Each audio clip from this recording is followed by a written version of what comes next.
For me, it's interesting how karma works in like a very common sense observable way, not like a mystical way. And if we just take, for example, two boxers that really hate each other and that are throwing insults around like there's no tomorrow, and they've had multiple rematches and they just really hate each other's guts. Um, how can this feud of unpleasantness be stopped once and for all? And I think boxing is an interesting example because this situation actually arises all the time. So think yourself, how realistically do these feuds, stop once and for all? And the answer usually is through humility, and in particular, humility in victory. So with victory, there comes a huge opportunity to set the pace or to set the vibe for the future. If you decide to rub your victory in your opponent's face, and prance around like an arrogant fool, then don't be surprised if the opponent still hates you, and maybe this will come back to bite you in the future because they're going to have very likely the same attitude towards you. However, if you win and you act with grace and forgiveness, as sometimes happens in boxing, then there is a very large chance to finally drop all that loathsome energy between the two of you from both of your lives, and definitely at least from your life. So you see, in real life this is difficult, of course, because it requires two things from you.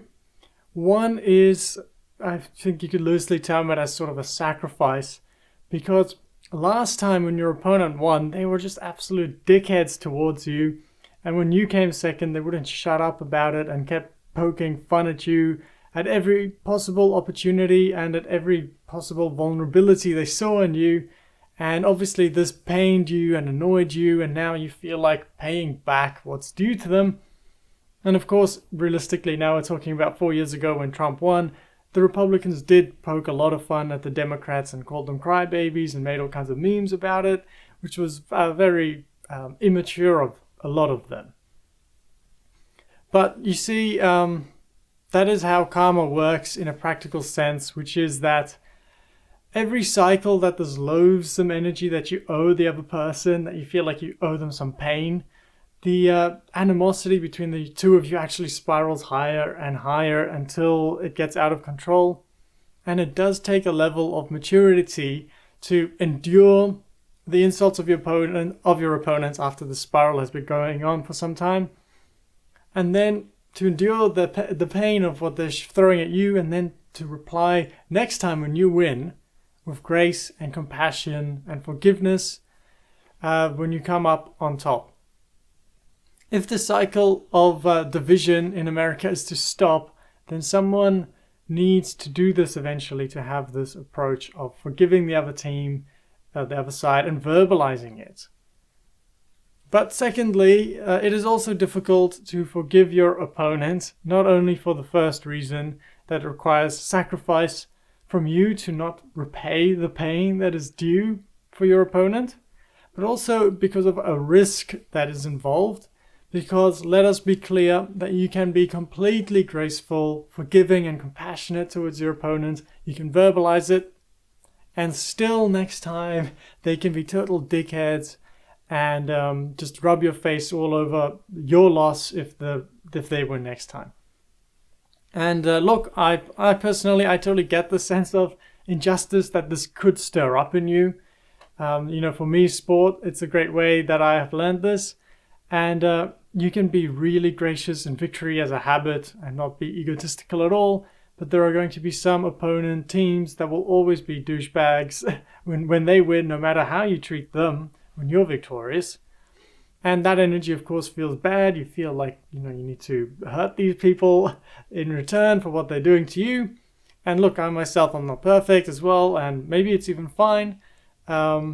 I've taken to tricks as well in sport to teach my opponents a lesson if they're not acting very respectful. And for instance, just in cricket, I would bounce them, try and hit them in the head basically with a cricket ball when they are being like arrogant and mean towards my team, which could be right or could be wrong.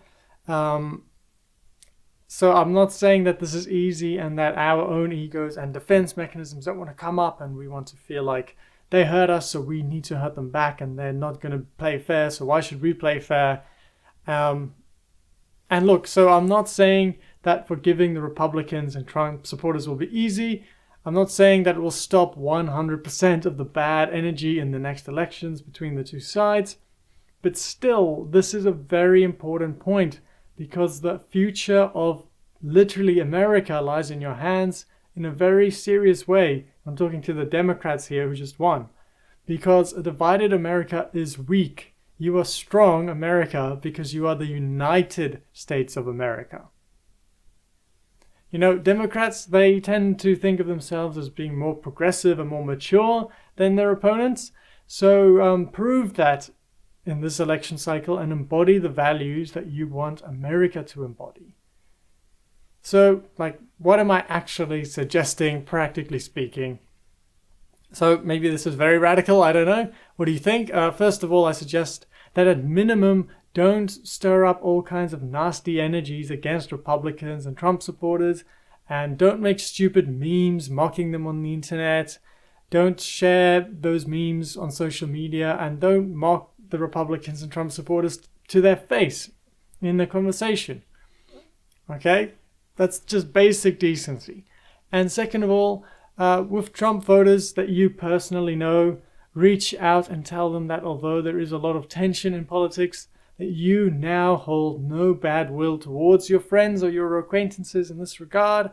And this will be an energetic conversation where you need to come across as non-judgmental. The words are kind of important, but more than that, it's you actually genuinely need to be non-judgmental towards them and open up towards them in a non-harsh way where you're not trying to inflict pain on them because they lost. So if you're actually a brave person, you can go on social media even and declare something similar to what I'm saying here, saying that let us respect the losers of the election. You know, be diplomatic if you need to, say the right things that's going to heal the country. And think for yourself how best to word this for your audience to soften their pain in losing, even if you know they wouldn't have done the same to you. So look, if you do this to 20 Republicans, let's say maybe 20 of your friends, maybe only 5 will have a change in heart and will be nicer in the next election. But there's like this butterfly effect that can happen. And it's still worth it even if only a quarter of people respond positively, because the United States of America is important, and right now the Democrats have an opportunity to heal the country through kind words. So look, whether you personally are a Christian or not, that's not relevant here. There is a wise verse that says, "A gentle answer turns away wrath, but hard words stir up anger." And can you personally see how this has been true in the past few years? Like, can you actually see it? Because I clearly can. So what I'm suggesting is go be kind, give a gentle answer. It's really not that hard to be kind and nice. And ultimately, who do you want to be when you're lying in bed at night trying to fall asleep? Do you want to be a sourpuss, angry at the outside world, blaming the people you just beat? Or if you lost, just being sour because you lost?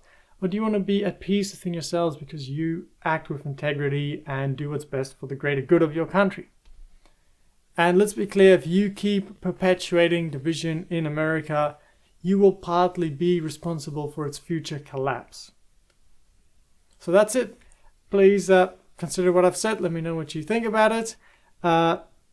Look, for me, how will I personally employ this in my life? So I have friends that got into the Republican side. They believe Trump was trying to save the world, etc. And they were obviously wrong. Trump lost. It didn't go according to their plan and their beliefs. So the compassionate thing in this case is literally just to not bring up the conversation. The conversation will come up naturally, and when it does, it's a attitude, energy thing to just be open towards them. Show to them that you have an open heart, that you genuinely are, because this is the challenging part. don't act kind towards them. Be kind towards them. Understand that they're a human being trying their best, and that whatever they believe, that's what a democracy is about. But it's an energetic thing to just be kind and open, non-judgmental, even if it's very tempting to do so because what you saw obviously happened. But, we can all be deceived in life from time to time. So it's just a very natural thing to look into our hearts and to have some compassion towards the other person, especially if they're your friends. And I'm sure with my friends anyway, if I have this attitude towards them, they would definitely, if I was wrong next time, they would have the same energy towards me. And if it was the opposite, if I go and stir up shit saying, look mate, you were wrong, I told you so, then what do I expect in 4 years' time? Of course they're going to do the same thing towards me. Unless, of course, they have the grace and poise to not do it. But in life, you can take charge. You can hope other people are going to do what needs to be done to make the world a better place, or you can take that responsibility upon yourself. Okay, so that's it. I don't want to get into too much of a ramble. I'll see you next time.